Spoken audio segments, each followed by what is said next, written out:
So how are you doing? How are things with the Harvest Institute? Yeah, but right now we're back in the courts, back in the appellate court again. I got to get into the fundraising more because every during month I get these legal bills from these lawyers. You know, every time I Mm. look around, there's a bill from them. So they have to file appeals, pay court costs, and all those various kind of costs, Dr. Watkins. So it's a pain, but I'm still fighting it though. I've been fighting in the courts now for 10 years in the court itself, but I took up these issues for black folk back about 1970, so that's 30 some years. But I finally worked my way up to the appellate court, which is right beneath the Supreme Court. So they owe black folk this money for reparations and based on the 1866 Indian Treaty, which specified that in the future that all free blacks, all black Indians, and all black freedmen are to be treated in all manners similar to so-called white Indians. And 92% of all the Indians in the country that are passing for Indians, they're really just whites passing for Indians that got their name on the Dawes Rolls back in 1896. But then black folks should be treated in all manners and entitled to all kind of benefits. They got a new rule saying that black folk can only benefit, and was approved by the government, saying that they must be able to prove to whites or to the government that they got at least 25% Indian blood. It's called a blood quantum law. Everybody coming to this country is classified as whites except black folk. Racism is an issue between white and black. 3 months ago, a courts approved the fact that black folk were entitled to be treated in all manners similar to Indians. This was a recent court ruling at a lower level court. And so now I filed a suit back again. They got to go back to the appeal court again. And so we still got a big fight coming up this spring. I want everything that's black, that's walking and talking, to be there, to fill the courtrooms, to fill the outside of the courts, to say and demand that they be getting their resources and benefits as they were entitled to. Interesting. So tell me this, and I have an idea what the answer is, but I'd like to get your context Okay. as an expert, on history and economics and everything. Why is it that most black folks don't know this stuff? White Congressman Steve Cohen out of Memphis, Tennessee. He said, Dr. Anderson, your people should have gotten this a long time ago. What's wrong with them? Why don't they fight? Congressional representative from West Virginia, he said the same thing. Another from Kentucky. 3 or 4 white congressmen says, your problem is that your people don't support it. Congressman Maxine Waters. She says, come in and do a PowerPoint presentation. She says, you've been fighting for this for 40 years. Black folk entitled these funds. And then, but that's what happened. I go up there, John Conyers and all the black congressmen, they run and hide in the bathroom. Wow. Well, you know what I'm going to do is, Dr. Anderson, first of all, I want to tell you this. As soon as you find out the date and the time, the location, make sure I know this. And I'm going to scream it from the rooftops every day. I'm going to put it everywhere. I'm going to tell everybody I know. And I'm going to show up myself because, you know how I feel about what you're doing. I think it's heroic. The other thing I want to ask you about this is this. I want everybody, please pay attention. Please hear, what's being said here. Harvestinstitute.org. That's harvestinstitute.org. That's where they can make a donation, right? That's right, through the PayPal. Okay, so you can make a donation through the PayPal at harvestinstitute.org, not .com, harvestinstitute.org. Please type that in. Please share it on your social media. Please tell everybody you know, because this is probably the most worthy cause that's happening anywhere in our community that I can think of right now. Typically, I might get bills almost every month from lawyers to pay for the legal fees, for legal research, for filing court costs, for papers, for sex stenographers, typing. And just off the record, I've spent over $150,000 in the last year just in legal fees. Okay, a lot of you are very prominent blacks. They support me in spirit, and emotionally. They cannot commit themselves to doing anything for black folk because most of the blacks that got money in the upper class, the whites control their money. They control the accounting. They do the accounting and the managing. And they've all told most of them if you do anything that's identifiably black, that they will shut you off and cut you off. You talk about billions and billions and billions of refunds for black folk labor that was unpaid for about 360 years and about another 100 years of Jim Crow segregation.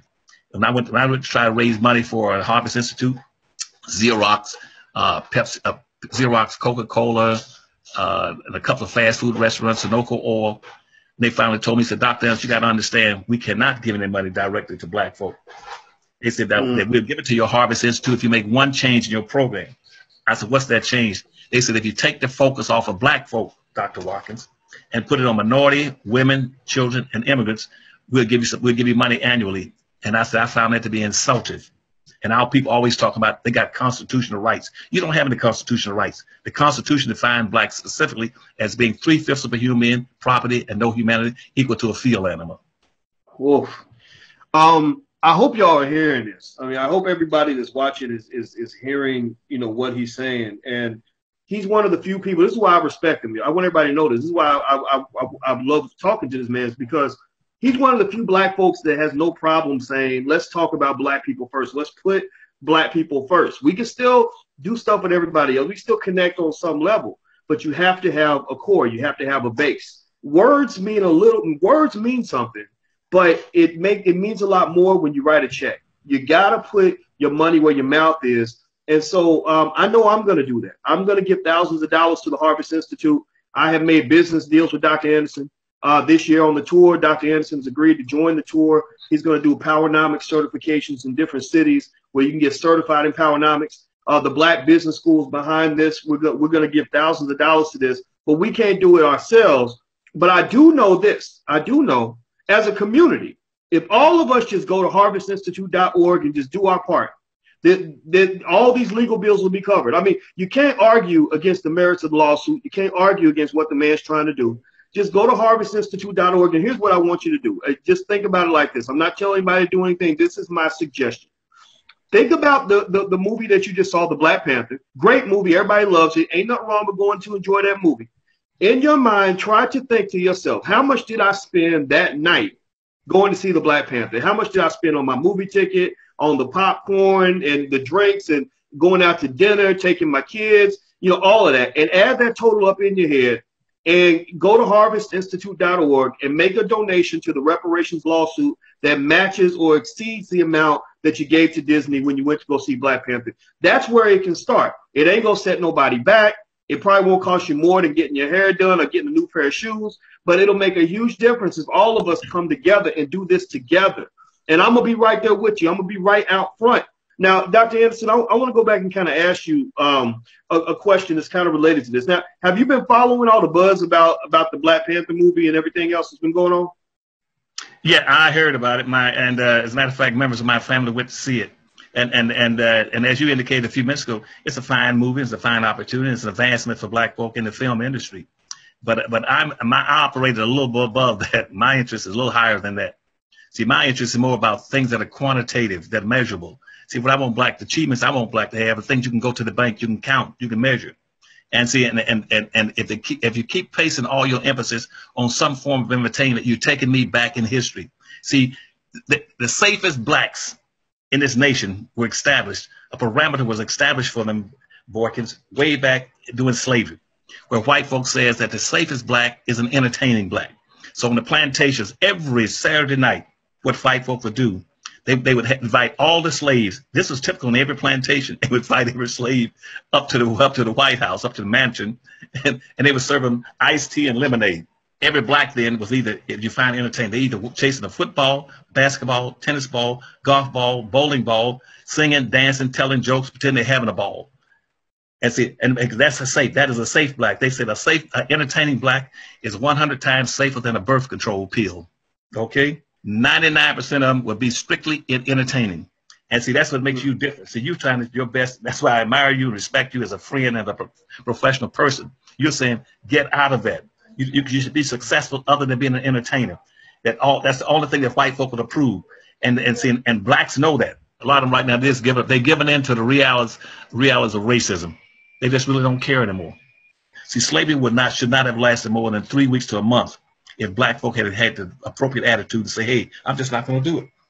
You can kill me if you want to, and you better do it well, because if you don't, I'm going to kill you, your wife, your children, and your dog, and take them all with me when I leave here. But see, the black folks said, no, you know what? I'm just going to go get along. God will make a way. Things will work out. And see, but there's rule in social economics which says it's impossible to enslave a people, mistreat the people for 500 years if they say, I'll die first and take you with me. It can't be done. And so, and black folk right now, they place more importance on being alive than on the quality of their life. They'll sit outside on a curb drinking beer with beer cans, garbage around them, weeds growing as tall as I am, broken down fence, abandoned housing and smoking marijuana. But they said, well, I'm still alive. They don't care about the quality of how they live. In case you don't know who I'm talking to, I'm speaking to Dr. Claud Anderson. Dr. Anderson is a brilliant man. He's the author of the books Powernomics and Black Labor, White Wealth. If you guys want to get a copy of those books, actually, you can go to the URL we set up was blacklaborwhitewealth.com. Just like with Tariq Nasheed, we're one of the distributors of the books. And so you can go to blacklaborwhitewealth.com. You can find that book in Powernomics as well as other books we recommend. I brought in some students from the Black Business School that I told them they were really excited that you would be joining us. And they actually have some questions for you. Is that okay if I ask you some questions? And let them know I'm delighted to be with Dr. Watkins. I respect him and appreciate him both professionally and as a friend. He's a very bright, confident man in particular in economics. And if you want some individual advice about economics and financing, please go to Dr. Watkins and ask him and follow his advice. Always follow him. Don't follow me. This is his program. He's got the advice. He's got the experience. He's got the training. He's got the commitment. He understands the issues I'm promoting. So follow him. All right. Well, it's funny because when they ask me, I'm gonna say follow him. So I guess it's a good partnership, and everybody who just kind of wants to know how all this came about, it's because one thing I've learned is that conflict and war is very destructive, whereas cooperation is very productive. I wish that we'd had the money because right now the Harvest Institute has been like a two-man band, just me and my son, and we've been doing it for 25 years. Doing everything ourselves because we don't have the money. I would love to have enough money to have hired a staff. Our budget last year ran about our total sum operating expenses, I'm gonna make this public, was only $35,000. Well, you know what? It ain't a two-man band no more. Now your band's gonna have about 30,000 people in it because I know the people that are part of the Black Business School. We got 57,000 students in the Black Business School and growing every month. We get 1,000 to 2,000 more students in the Black Business School, and they know how we feel about what you're doing. And you ain't gonna fight this alone. Everybody in here, I hope that you're hearing this. I hope you're connecting to this psychologically and emotionally. Everybody, please just pull our weight a little bit. We lifted the Black Panther up to become the greatest movie in history with hundreds of millions of dollars. We can do the same thing on this very important movement. So the website is harvestinstitute.org. Everybody, please go make a donation so that we can fund this staff. I'm gonna personally make sure the Black Business School puts tens of thousands, if not hundreds of thousands of dollars into that institute, so there will be a staff. And I'm gonna make sure that I'm gonna do everything in my power to make sure that we're fully supporting this. So thank you again, Dr. Anderson, and thank you everybody for hanging out with us today. Dr. Anderson will be coming back into the Black Business School every week. I'm also bringing other people. I'll bring in Tariq Nasheed again so he can talk a little bit about becoming an independent filmmaker. I'm trying to get David Banner to come in and some other people that know a few things that can be helpful to you because we have to elevate our own heroes. If you want to know why people like these are not being presented to you in public school systems, it's because what they're talking about isn't palatable for a racist infrastructure. So we must develop our own infrastructure, and that's what this is all about. So thanks a lot, Dr. Anderson. And I thank you, boys, and also tell your students that just because it might be a hidden little question in the back of their mind is that never in 25 years of the Harvest Institute existence have I either drawn a salary or my wife. We've never drawn a penny in salary for 25 years. So don't worry about I trying to rip them off or do anything, okay? Well, as far as I'm concerned, I think you deserve a salary of $1 million a year because this work, nobody else is doing this. Ain't nobody else out here doing this stuff, and so us sticking together to me is going to change the shape of Black history. I really believe that. And I'm gonna die making this happen. I'm gonna do this till the death, and I know you will, and everybody. And I know we got people in here that feel the same way. So don't you worry about a thing. We got your back 100%, sir. 100%. And I love you and your class, and you're a good man and a smart man and a courageous man. To be anybody who goes out to try to fight for Black folk, got to have a lot of backbone and a lot of balls. Okay. Woo! and thick skin too. But it's all right. I'm ready for the fight. I'm ready.